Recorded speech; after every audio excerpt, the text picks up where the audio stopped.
Feliz y bendecido día, aprendiendo un curso de milagros. El secreto de la verdadera oración es olvidarte de las cosas que crees necesitar. Pedir algo específico es igual que ver el pecado primero y luego perdonarlo. Del mismo modo, al orar pasas por alto tus necesidades específicas, tal como las ves, y las dejas en manos de Dios. Ahí se convierten en los regalos que le haces, pues le dicen que no antepondrás otros dioses a Él, ni que quieres otro amor que el suyo. Este libro es un comienzo, no un final.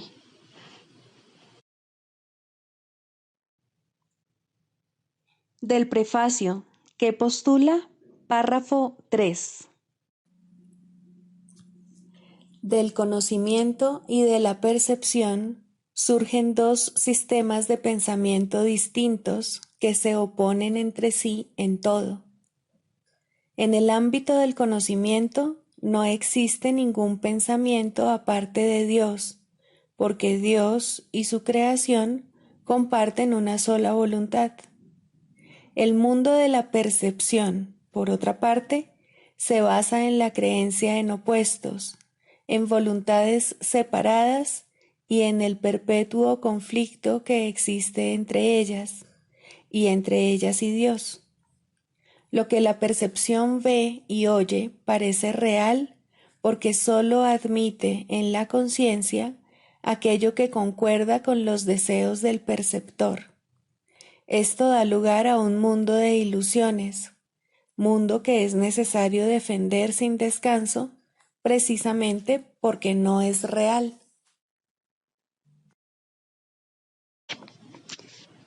Introducción. Este es un curso de milagros, es un curso obligatorio. Solo el momento en que decides tomarlo es voluntario. Tener libre albedrío no quiere decir que tú mismo puedas establecer el plan de estudios. Significa únicamente que puedes elegir lo que quieres aprender en cualquier momento dado. Este curso no pretende enseñar el significado del amor, pues eso está más allá de lo que se puede enseñar. Pretende, no obstante, despejar los obstáculos que impiden experimentar la presencia del amor, el cual es tu herencia natural. Lo opuesto al amor es el miedo, pero aquello que todo lo abarca no puede tener opuestos. Este curso puede, por lo tanto, resumirse muy simplemente de la siguiente manera. Nada real puede ser amenazado. Nada irreal existe. En esto radica la paz de Dios.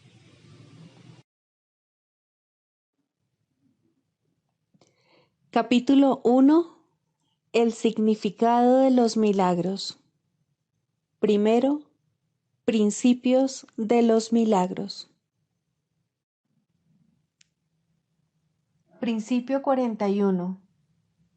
El contenido perceptual de los milagros es la plenitud. De ahí que puedan corregir o redimir la errada percepción de carencia.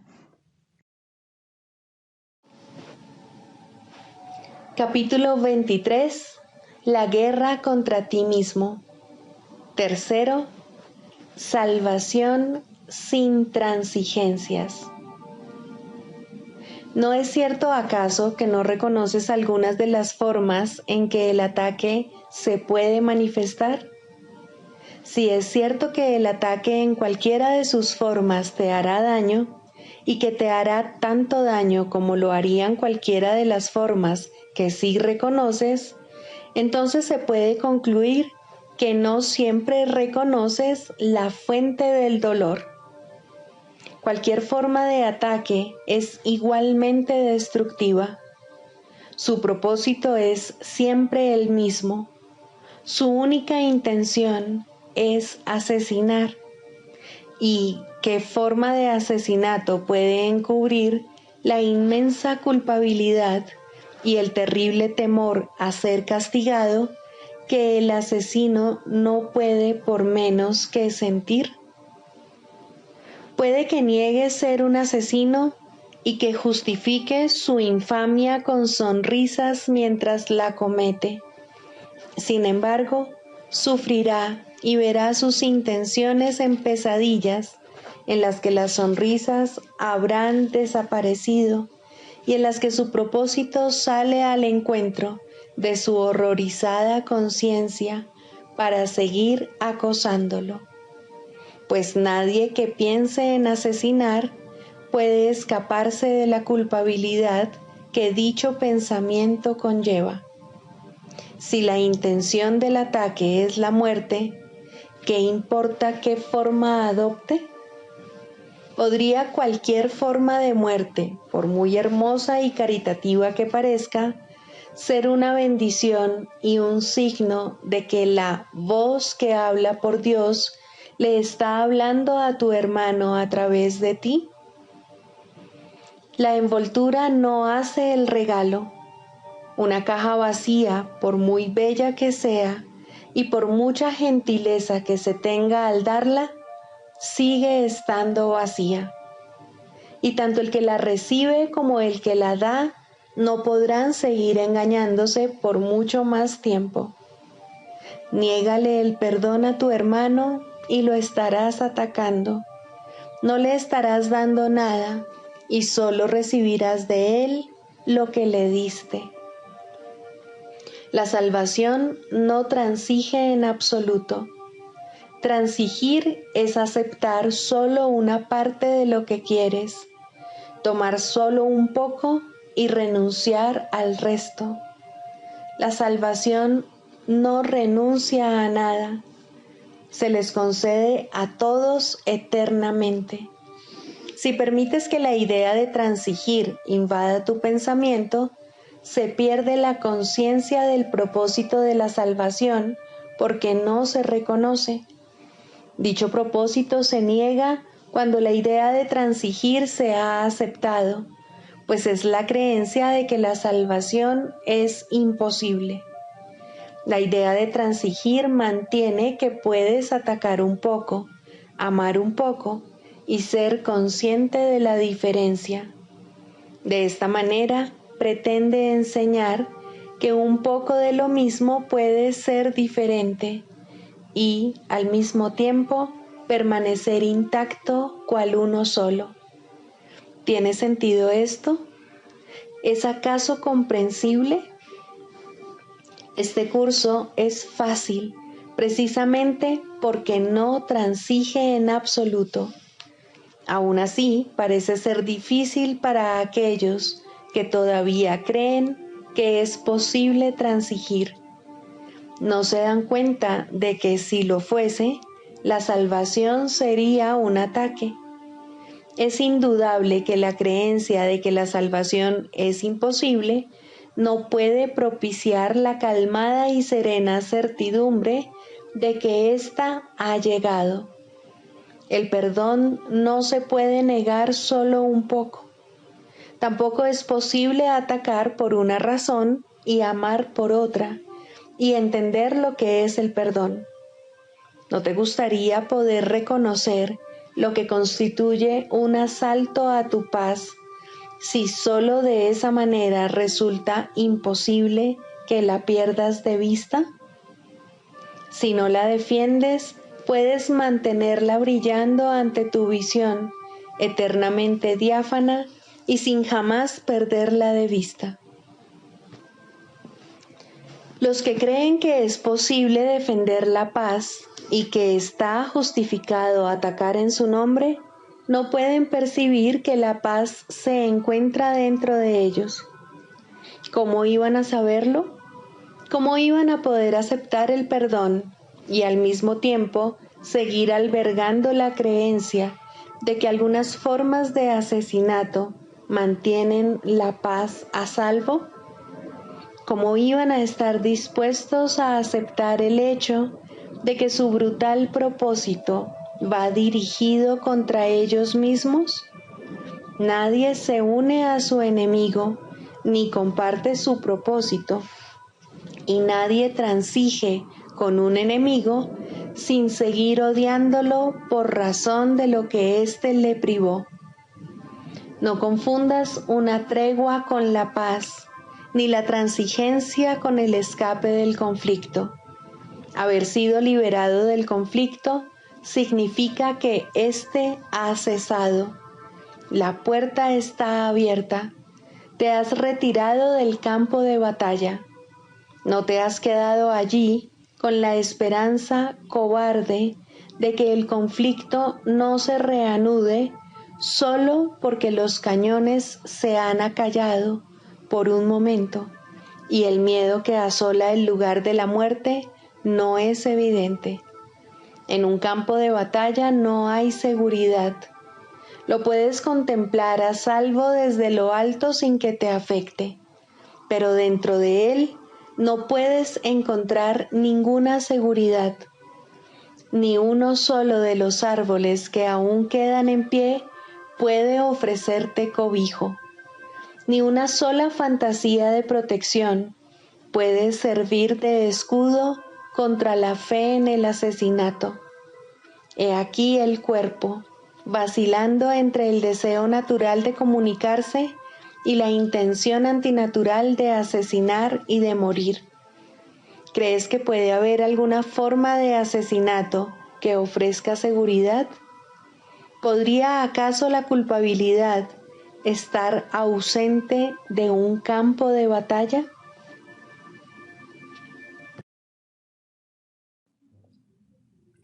Libro de ejercicios. Pregunta 5. ¿Qué es el cuerpo? El cuerpo es una cerca que el Hijo de Dios se imagina haber erigido para separar partes de su ser de otras partes.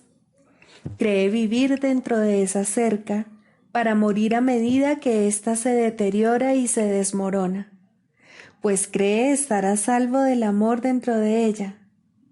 Al identificarse con lo que considera es su seguridad, cree ser lo que ésta es. ¿De qué otro modo, si no, podría estar seguro de que permanece dentro del cuerpo y de que mantiene al amor afuera? El cuerpo no perdurará. Sin embargo, para él eso supone una doble seguridad, pues la temporalidad del Hijo de Dios es la prueba de que sus cercas funcionan y de que están llevando a cabo la tarea que su mente les asignó. Pues si su unidad aún permaneciese intacta, ¿quién podría atacar y quién podría ser atacado? ¿Quién podría ser el vencedor? ¿Quién la presa? ¿Quién podría ser la víctima? ¿Quién el asesino? Y si él no muriese, ¿qué prueba habría de que el eterno Hijo de Dios puede ser destruido? El cuerpo es un sueño. Al igual que otros sueños, a veces parece reflejar felicidad, pero puede súbitamente revertir al miedo, la cuna de todos los sueños, pues solo el amor puede crear de verdad, y la verdad jamás puede temer. Hecho para ser temeroso, el cuerpo no puede sino cumplir el propósito que le fue asignado. Mas podemos cambiar el propósito que el cuerpo obedece si cambiamos de parecer con respecto a su finalidad. El cuerpo es el medio a través del cual el Hijo de Dios recobra la cordura. Aunque el cuerpo fue concebido para condenarlo al infierno para siempre, el objetivo del cielo ha sustituido a la búsqueda del infierno. El Hijo de Dios busca la mano de su hermano para ayudarlo a marchar por la misma senda que él. Ahora el cuerpo es santo. Ahora su propósito es sanar la misma mente para dar muerte a la cual fue concebido. Te identificarás con lo que pienses que te ha de dar seguridad. Sea lo que sea, creerás que ello es lo que tú eres. Tu seguridad reside en la verdad, no en las mentiras. El amor es tu seguridad. El miedo no existe. Identifícate con el amor y estarás a salvo. Identifícate con el amor y estarás en tu morada. Identifícate con el amor y hallarás tu ser.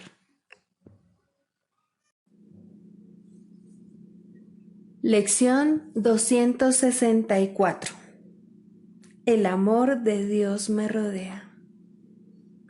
Padre, estás delante y detrás de mí, a mi lado, allí donde me veo a mí mismo y donde quiera que voy. Estás en todo lo que contemplo, en los sonidos que oigo y en cada mano que busca la mía. En ti el tiempo desaparece y la idea del espacio se vuelve una creencia absurda, pues lo que rodea a tu Hijo y lo mantiene a salvo es el amor mismo. No hay otra fuente que esa, y no hay nada que no comparta su santidad, nada que se encuentre aparte de tu única creación o que carezca del amor que envuelve a todas las cosas dentro de sí. Padre, tu Hijo es como tú. Hoy apelamos a ti en tu propio nombre para estar en paz dentro de tu eterno amor. Hermanos míos, uníos a mí en este propósito hoy. Esta es la plegaria de la salvación. ¿No deberíamos acaso unirnos a lo que ha de salvar al mundo y a nosotros junto con él?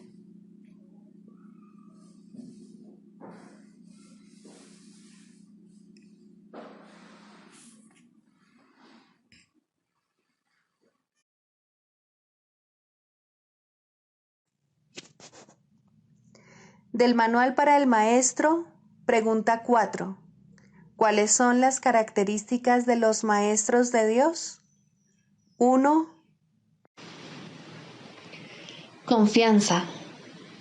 He aquí la base sobre la que descansa su capacidad para llevar a cabo su función. La percepción es el resultado de lo que se ha aprendido.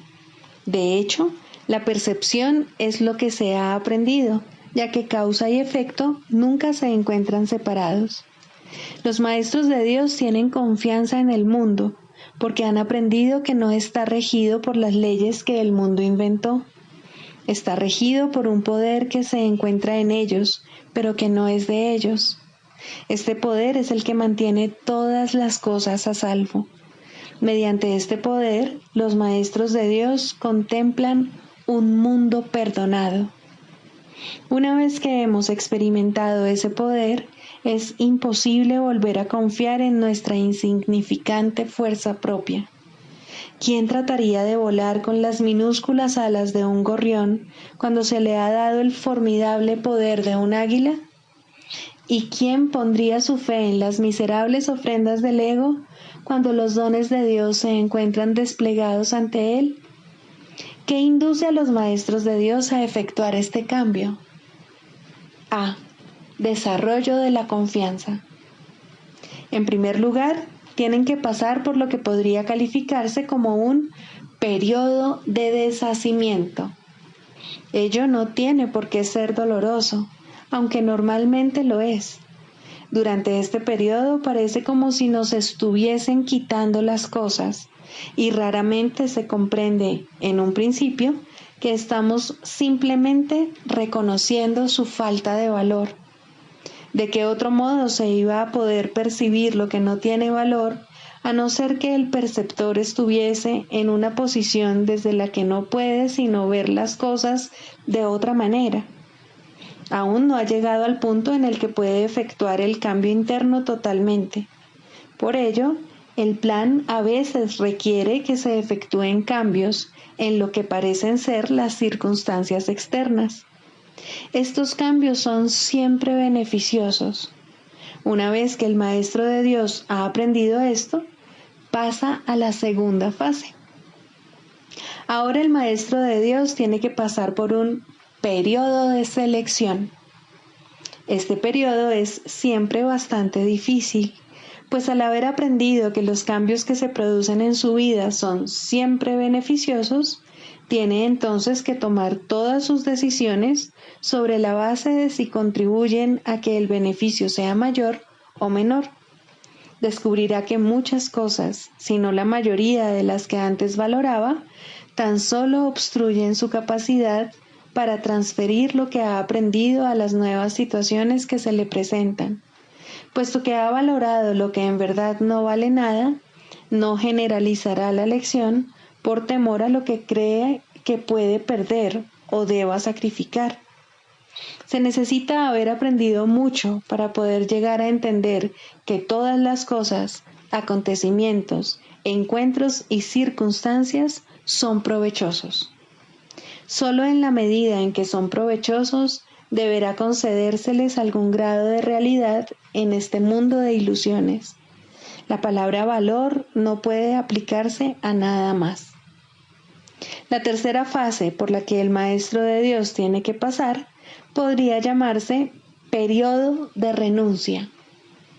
Si se interpreta esto como una renuncia a lo que es deseable, se generará un enorme conflicto. Son pocos los maestros de Dios que se escapan completamente de esta zozobra. No tiene ningún sentido, no obstante, separar lo que tiene valor de lo que no lo tiene, a menos que se dé el paso que sigue naturalmente. Por lo tanto, el periodo de transición tiene que ser un periodo en el que el Maestro de Dios se siente obligado a sacrificar sus propios intereses en aras de la verdad. Todavía no se ha dado cuenta de cuán absolutamente imposible sería una exigencia así.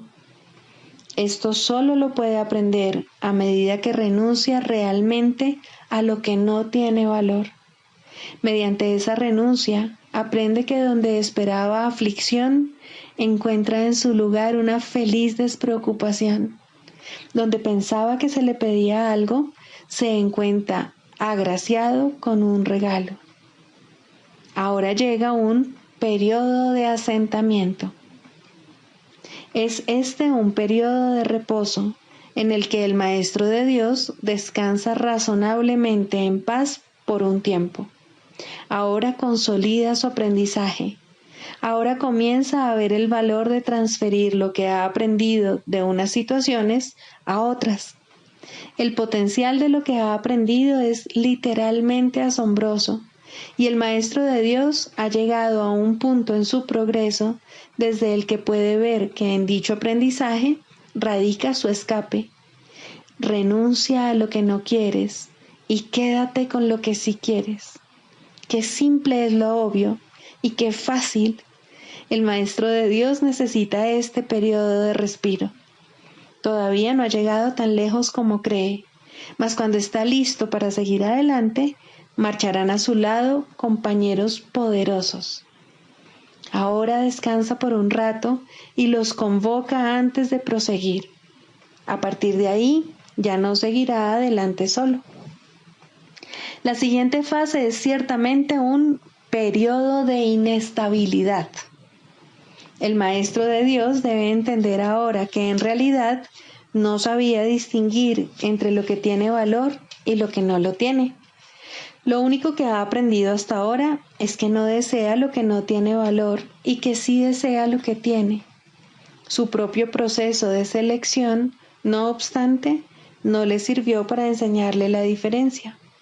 La idea de sacrificio, tan fundamental en su sistema de pensamiento, imposibilitó el que pudiese discernir. Pensó que había aprendido a estar dispuesto, pero ahora se da cuenta de que no sabe para qué sirve estar dispuesto. Ahora tiene que alcanzar un estado que puede permanecer fuera de su alcance por mucho, mucho tiempo.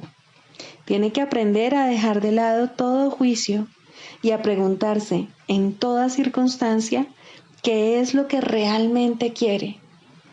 De no ser porque cada uno de los pasos en esta dirección está tan fuertemente reforzado, cuán difícil sería darlos.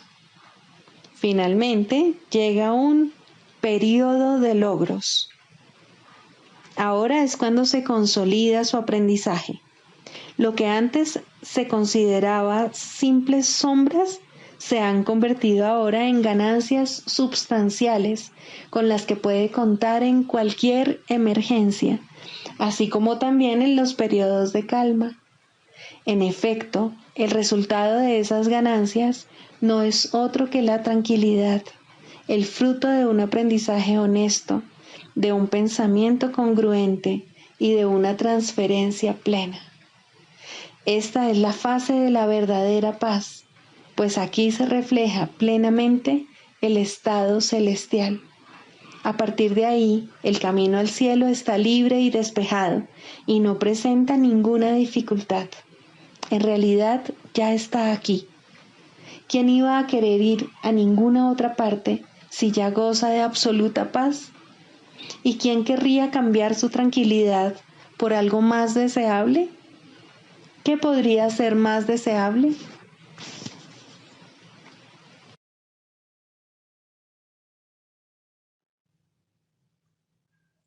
Manual para el maestro, pregunta 21. ¿Qué papel juegan las palabras en el proceso de curación? Estrictamente hablando, las palabras no juegan ningún papel en el proceso de curación. El factor motivante es la oración o petición. Recibes lo que pides. Pero esto se refiere a la oración del corazón, no a las palabras que usas al orar. A veces las palabras y la oración se contradicen entre sí, otras veces coinciden. Eso no importa. Dios no entiende de palabras, pues fueron hechas por mentes separadas para mantenerlas en la ilusión de la separación. Las palabras pueden ser útiles, especialmente para el principiante, ya que lo ayudan a concentrarse y a facilitar la exclusión o al menos el control de los pensamientos foráneos.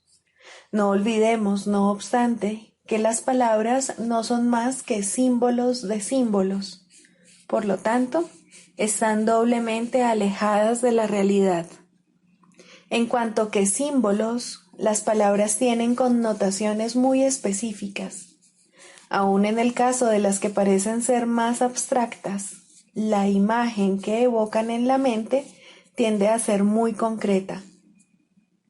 A menos que una palabra suscite en la mente una imagen concreta en relación con dicha palabra, ésta tendrá muy poco o ningún significado práctico y, por lo tanto, no supondrá ninguna ayuda en el proceso de curación. La oración del corazón no pide realmente cosas concretas. Lo que pide es siempre alguna clase de experiencia y las cosas que específicamente pide son las portadoras de la experiencia deseada en opinión del peticionario.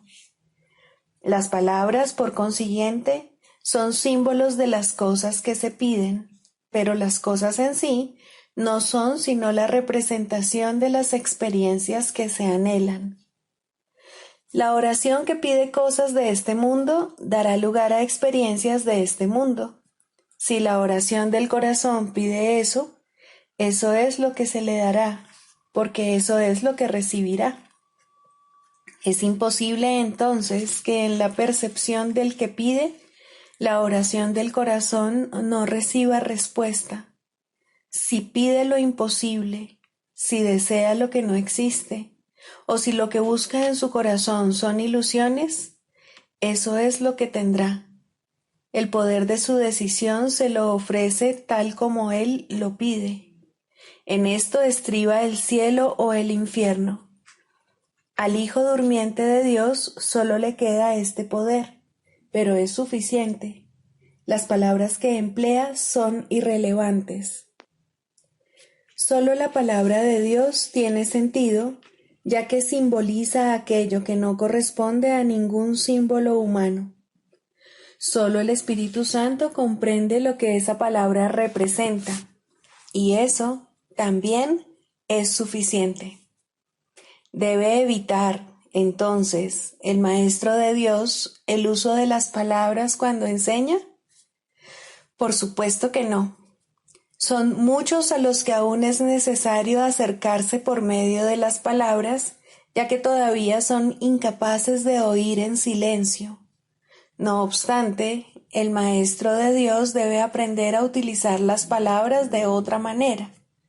Poco a poco aprenderá a dejar que las palabras le sean inspiradas, a medida que deje de decidir por sí mismo lo que tiene que decir.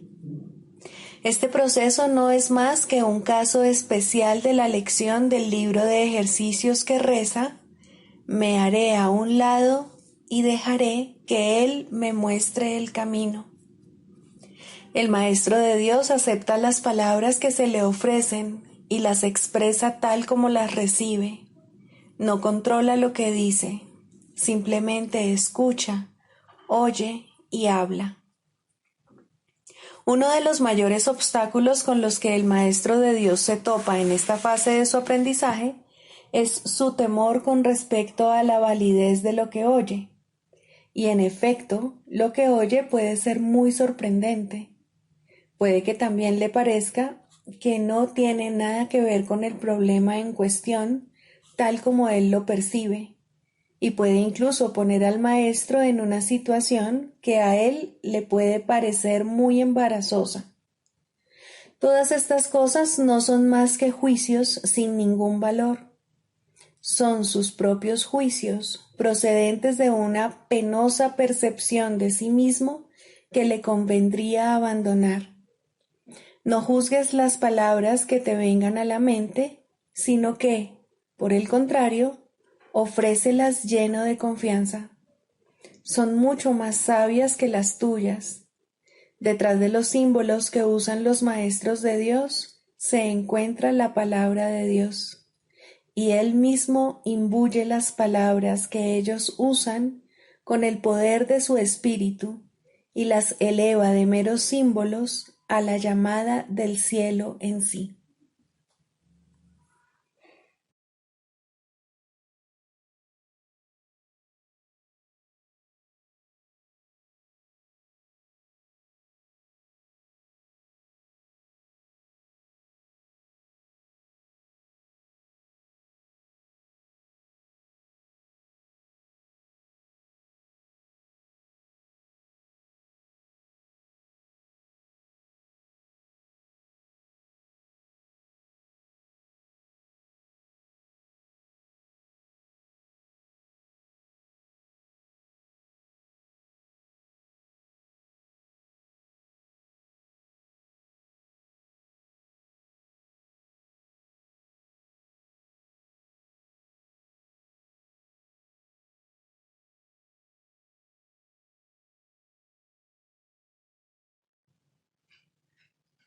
Clarificación de términos. El perdón, la faz de Cristo. El perdón es el medio que nos lleva a Dios y que nos permite alcanzarle, mas es algo ajeno a Él. Es imposible concebir que algo creado por Él pueda necesitar perdón. El perdón, entonces, es una ilusión, pero debido a su propósito, que es el del Espíritu Santo, hay algo en ella que hace que sea diferente. A diferencia de las demás ilusiones, nos aleja del error en vez de acercarnos a él. Al perdón podría considerársele una clase de ficción feliz, una manera en la que los que no saben pueden salvar la brecha entre su percepción y la verdad. No pueden pasar directamente de la percepción al conocimiento, porque no creen que esa sea su voluntad. Esto hace que Dios parezca ser un enemigo en lugar de lo que realmente es, y es precisamente esta percepción de mente la que hace que no estén dispuestos a simplemente ascender y retornar a Él en paz. Y de este modo necesitan una ilusión de ayuda, porque se encuentran desvalidos. Un pensamiento de paz porque están en conflicto. Dios sabe lo que su Hijo necesita antes de que Él se lo pida. Dios no se ocupa en absoluto de la forma, pero al haber otorgado el contenido, su voluntad es que se comprenda, y eso basta.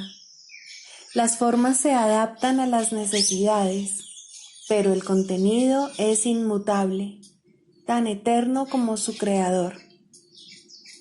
Antes de que el recuerdo de Dios pueda retornar, es necesario ver la faz de Cristo. La razón es obvia. Para ver la faz de Cristo se requiere percepción. El conocimiento no es algo que se pueda ver, pero la faz de Cristo es el gran símbolo del perdón, es la salvación, es el símbolo del mundo real. El que la ve deja de ver el mundo. Está tan cerca ya del umbral del cielo como es posible estar mientras aún esté afuera. Mas desde ahí, un paso más basta para entrar. Es el paso final y ese se lo dejamos a Dios. El perdón es un símbolo también, pero en cuanto que símbolo exclusivo de la voluntad del Padre, no puede ser dividido. Y así, la unidad que refleja se convierte en su voluntad. Eso es lo único que aún está en el mundo en parte y que, al mismo tiempo, es el puente que conduce al cielo. La voluntad de Dios es lo único que existe. Lo único que podemos hacer es pasar de la nada al todo, del infierno al cielo. ¿Es esto una jornada? No, en verdad no lo es, pues la verdad no va a ninguna parte. Pero las ilusiones cambian según el lugar o la época. El paso final no es más que otro cambio. Por ser una percepción, es en parte irreal. Sin embargo, esa parte desaparecerá. Lo que entonces quedará será la paz eterna y la voluntad de Dios. Ahora ya no hay deseos, pues los deseos cambian. Incluso lo que una vez se deseó puede volverse indeseable. Esto es así porque el ego jamás puede estar en paz, pero la voluntad es constante por ser el don de Dios, y lo que Él da es siempre como Él mismo. Este es el propósito de la faz de Cristo. Es el regalo de Dios para la salvación de su Hijo. Contempla únicamente esto y habrás sido perdonado. Cuán hermoso se vuelve el mundo en ese instante en el que ves la verdad acerca de ti mismo reflejada en él. Ahora estás libre de pecado y contemplas tu impecabilidad. Ahora eres santo y así lo percibes.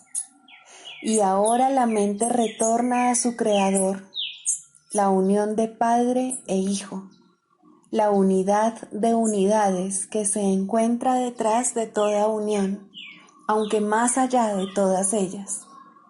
No se ve a Dios, sino que únicamente se le comprende. No se ataca a su Hijo, sino que se le reconoce.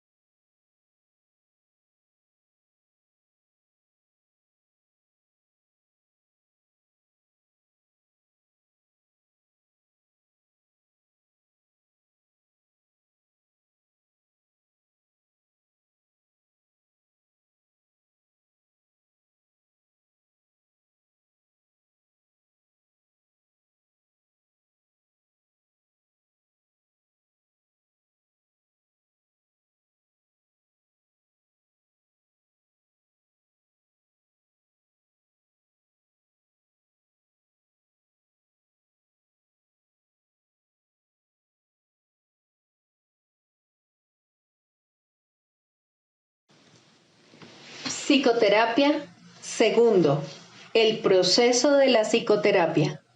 Introducción. La psicoterapia es un proceso que cambia la visión del yo. A lo sumo, este nuevo yo es un concepto de sí mismo más beneficioso, pero no puede esperarse que la psicoterapia establezca qué es realidad. Esa no es su función. Si logra abrirle paso a la realidad, ha alcanzado su máximo éxito. Toda su función, al final, consiste en ayudar al paciente a manejar un error fundamental, la creencia de que la ira le ofrece algo que en realidad desea y de que al justificar el ataque se está protegiendo a sí mismo.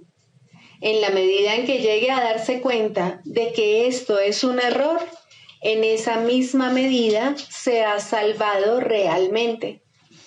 Los pacientes no entran en una relación terapéutica con este objetivo en mente. Por el contrario, tales conceptos significan poco para ellos o no necesitarían ayuda. Su objetivo es ser capaces de conservar su concepto del yo exactamente como está, pero sin el sufrimiento que ello conlleva. Todo su equilibrio descansa sobre la insensata creencia de que esto es posible.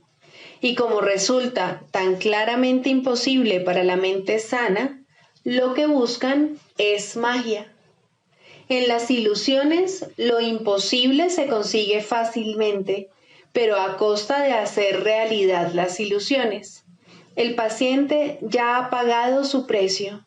Ahora quiere una ilusión mejor. Al comienzo, pues, la meta del paciente y la del terapeuta son divergentes. Tanto el terapeuta como el paciente pueden abrigar falsos conceptos de sí mismos, pero aún así, sus respectivas percepciones sobre la mejoría deben ser distintas.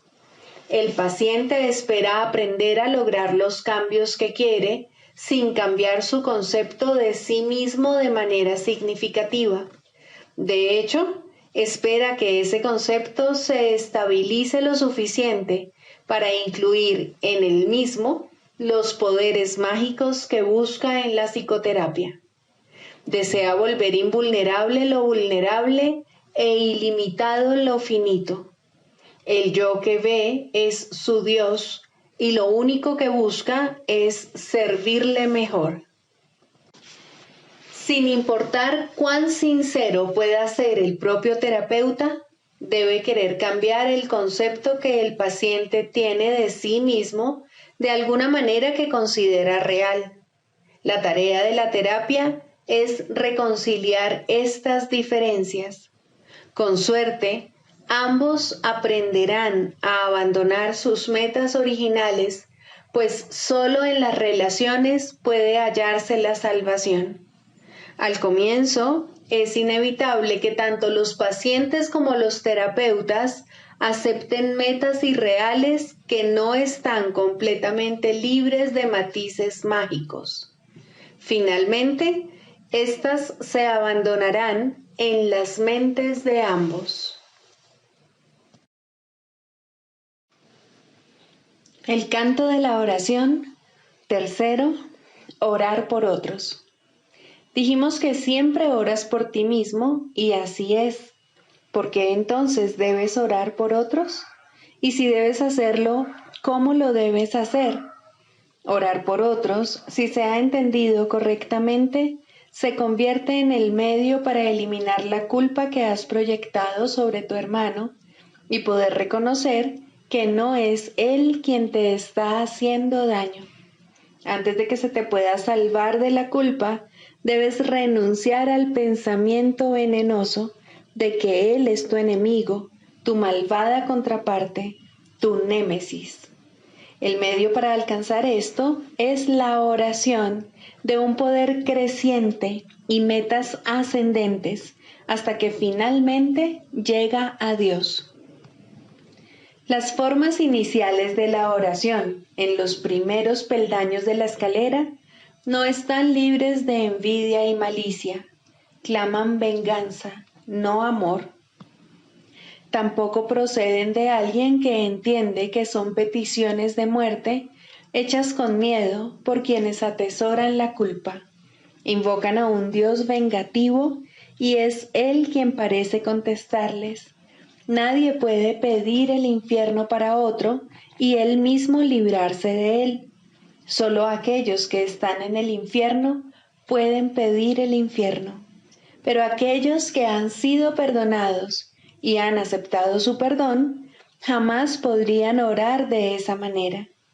En estos niveles, pues, la meta del aprendizaje no es otra cosa que reconocer que la respuesta a cualquier oración será idéntica a la forma en que la oración se hizo. Eso es suficiente. A partir de ahí, el paso a los siguientes niveles será fácil. El próximo ascenso comienza con esto. Lo que he pedido para mi hermano no es lo que querría para mí. Por lo tanto, lo he convertido en mi enemigo. Es evidente que este paso no lo puede dar quien no ve la liberación de otros como algo ventajoso y de valor para sí mismo. Puede aplazarse por largo tiempo porque puede parecer peligroso en lugar de compasivo. Para los culpables, ciertamente, parece una ventaja tener enemigos y este imaginado beneficio debe desaparecer si es que se ha de liberar a los enemigos. La culpa se debe abandonar, no ocultar. Esto no se puede hacer sin cierto dolor y tener un atisbo de la naturaleza misericordiosa de este paso puede llevar por algún tiempo a un profundo retraimiento en el miedo, pues las defensas del temor son temibles en sí mismas y cuando se reconocen traen el miedo con ellas. No obstante, ¿qué ventaja le ha reportado jamás a un prisionero la ilusión del escape? Su verdadero escape de la culpa radica únicamente en el reconocimiento de que la culpa ha desaparecido.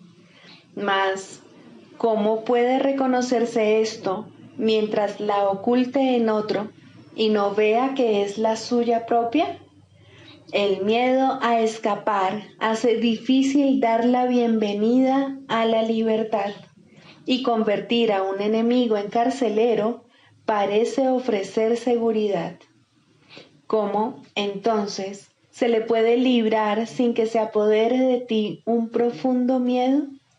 Has hecho de él tu salvación y tu escape de la culpa. Tu inversión en esta forma de escape es enorme y el miedo de renunciar a ella es grande en verdad. Aquíétate por un instante ahora mismo y piensa en lo que has hecho. No olvides que fuiste tú quien lo hizo y quien puede, por lo tanto, dejarlo ir.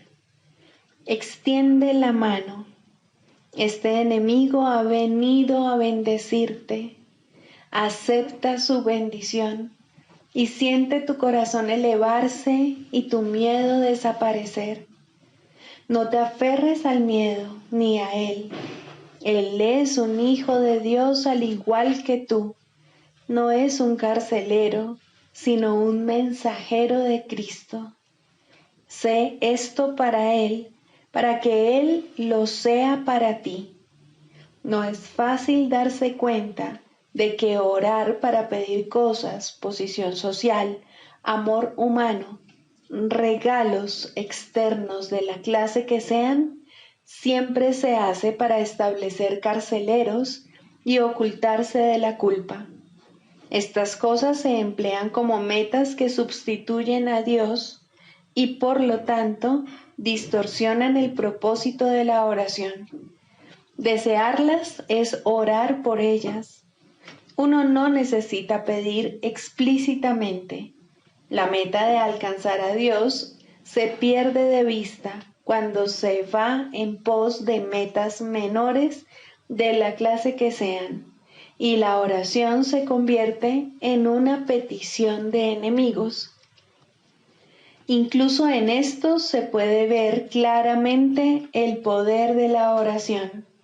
Nadie que desee un enemigo dejará de encontrarlo, mas con igual seguridad perderá de vista la única meta real que se le ofrece.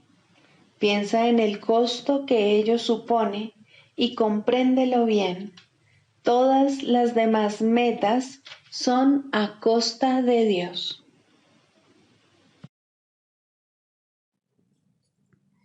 Sigamos a Jesús haciendo del perdón algo tan natural como respirar y algo tan vital como el aire.